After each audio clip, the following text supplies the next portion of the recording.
नमस्कार, मैं हूं अमेरिका की कैलिफोर्निया से योग गुरु शालिनी और स्वागत करती हूं आपका चुनाव पे चर्चा के इस दूसरे एपिसोड में। आजकल यहाँ राष्ट्रपति चुनाव की तैयारियां बड़ी जोर शोर से चल रही हैं। पूरे देश में, हर प्रदेश में एक ही कैलकुलेशन चल रहा है कि पिछले 4 सालों में डोनाल्ड ट्रंप ने अमेरिका को कितनी समृद्धि दी।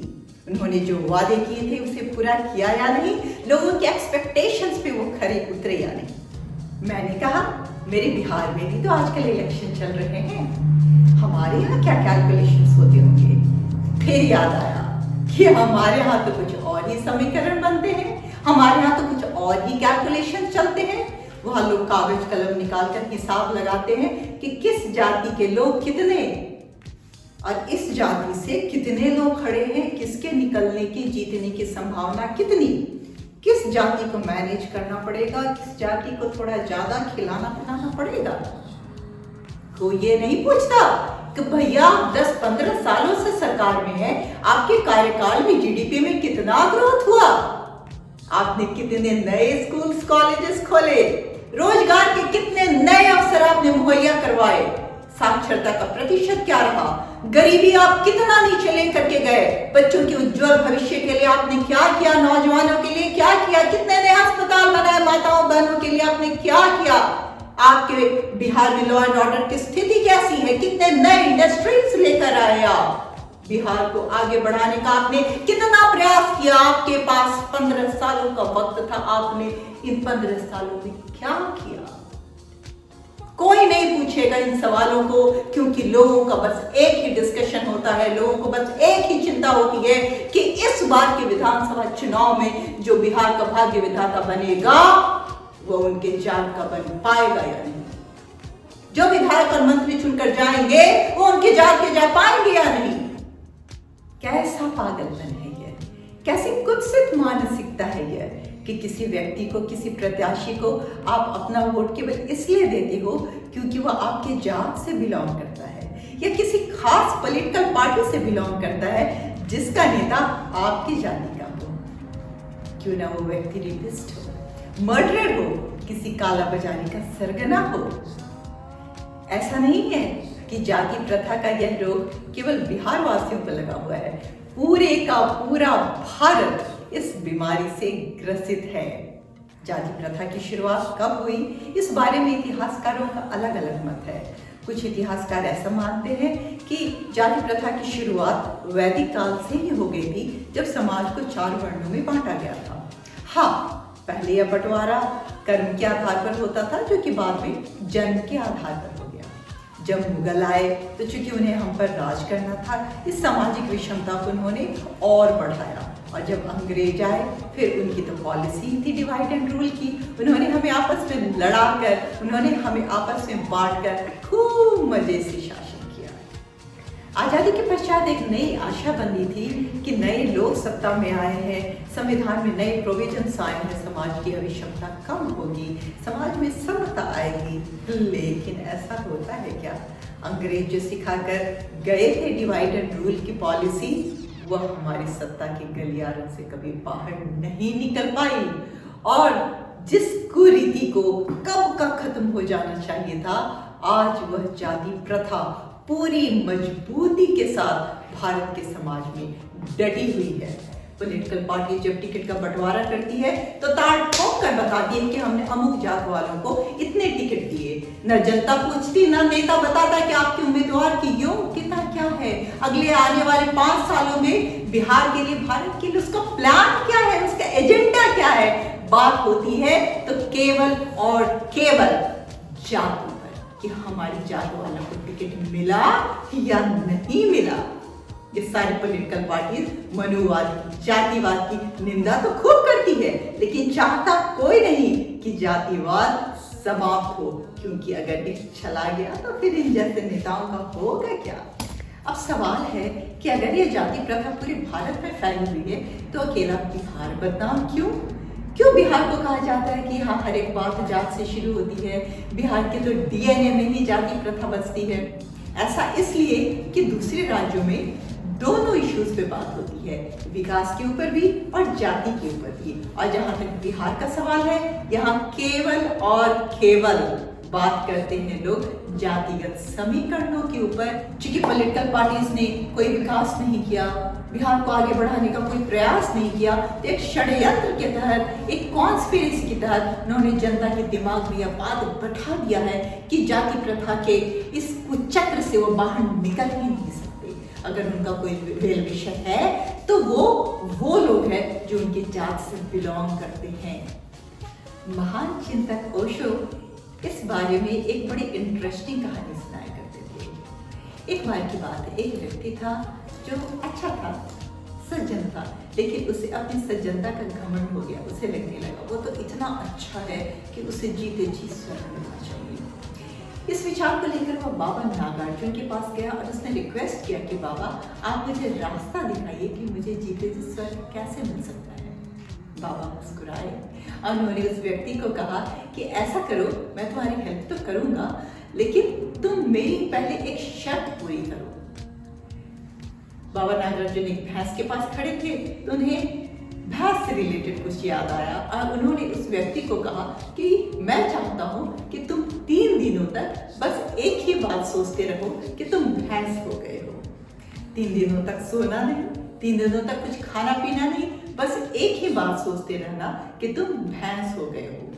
फिर मेरे पास वापस आना, मैं तुम्हारी मदद जरूर करूंगा। उस व्यक्ति ने सोचा ये तो बड़ी अटपटी बात है, लेकिन चलो कोई बात नहीं, ये शर्त मैं पूरी कर सकता हूँ। वो बगल के एक गुफा में चला गया जहाँ कोई आता जाता न था, वहीं बैठा रहा 3 दिनों तक, 3 रातों तक बिना कुछ खाए पिए, बिना सोए। और जानते हैं जब 3 दिनों के बाद वो गुफा के द्वार से बाहर निकलने लगा और रोशनी में खुद को देखा तो देखकर हैरत में पड़ गया कि वो तो सचमुच एक भैंस हो चुका था। वो घबरा गया, पागल सा हो गया और गुफा के बाहर निकलने की कोशिश करने लगा, लेकिन निकलता कैसे? उसके तो बड़े बड़े सींग निकल आए थे। गुफा का द्वार छोटा था, वो निकलने की कोशिश करता तो उसके सींग उसमें फंस जाते। रोने लगा, चिल्लाने लगा, वो मदद के लिए पुकारने लगा, लेकिन सुने कौन? उसकी तो आवाज ही भैंस जैसी हो गई थी। काफी देर तक वह व्यक्ति भैंस की आवाज में चीखता चिल्लाता रहा। फिर उसकी चीख सुनकर बाबा नागार्जुन वहां आए और उन्होंने उसे बाहर निकाला। वो व्यक्ति इशारों में बाबा को बताता रहा कि बाबा मैं भैंस हो गया, बाबा मैं भैंस हो गया। बाबा पूरी बात समझ गए। उन्होंने उसे पहले पीने को पानी दिया, फिर खाना खिलाया और थोड़ा रेस्ट लेने को कहा। जब वो सोकर उठा तो बाबा ने उसे कहा, एक दर्पण दिखाया और कहा कि देखो तुम तो अभी भी वही हो जो थे, तुम्हें क्यों ऐसा लगता है कि तुम भैंस हो गए हो?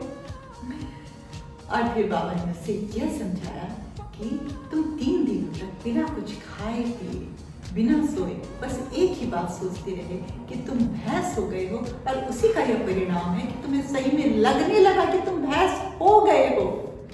बड़े बड़े फिलोसफर्स ने कहा है, चिंतकों ने कहा है कि I think therefore I am. जो मैं सोचता हूं वही मैं हूं।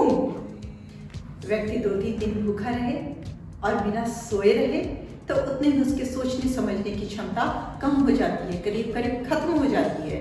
यहाँ तो बिहार की आबादी का एक बड़ा प्रतिशत ऐसा है जो कि गरीबी रेखा के नीचे बसर कर रहा है।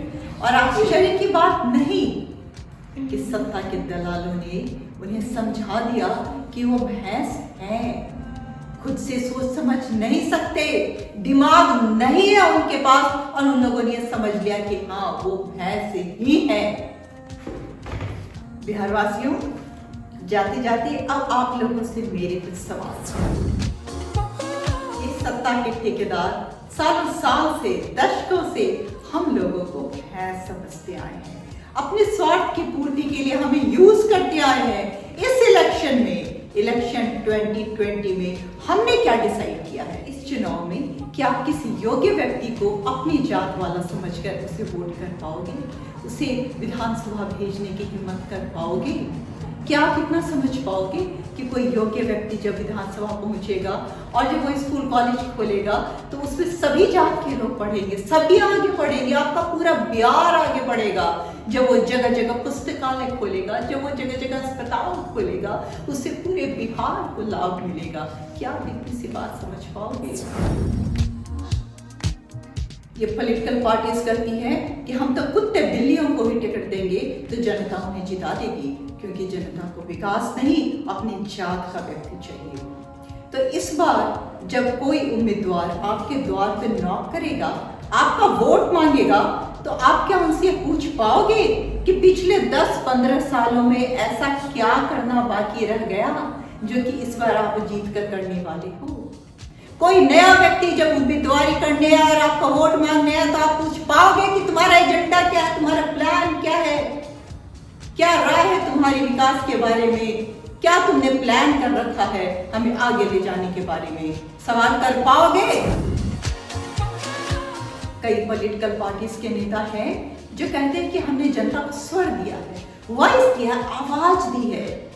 इस बार जब वो आपके बीच आए तो क्या आप उनसे सवाल कर पाओगे कि आप हमें स्वर नहीं देते, उसके बदले में जो बुनियादी सुविधाएं हैं वो दे देते, हमारे बच्चों को स्कूल कॉलेज दे देते, इलाज के लिए अस्पताल दे देते, कुछ रोजगार के अवसर दे देते? पूछ पाओगे? या अपने जात के नेता को देखकर मात्र गर्व से सीना चौड़ा किए घूमते रहोगे कि ये मेरी जात का है?